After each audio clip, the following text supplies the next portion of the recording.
اپنے لیے روشنی بنو اور اس رستے پر چلو جسے خدا نے تمہارے لیے خاص تمہارے لیے چنا ہے۔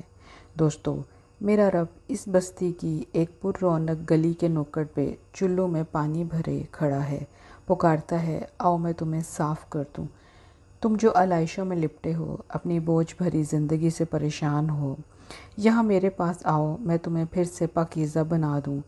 مگر ہمیں یقین نہیں آتا، وہ ہاتھ جو پہلی بار ایک گندی، بدبودار اور چکنی مٹی سے اس پتلہ خاکی کی تخلیق کرنے پر قادر ہے، وہ بھلا پھر سے ہمیں پاک کیوں نہ کرے گا؟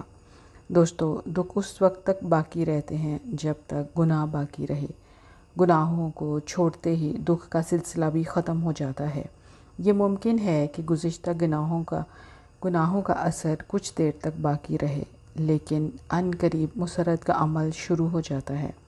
قرآن کریم میں فرمایا گیا ہے، وہ ایماندار لوگ جو اپنے ایمان میں گناہوں کو داخل نہیں ہونے دیتے، وہ امن و سکون اور ہدایت کی نعمت سے بہرہ ہوں گے۔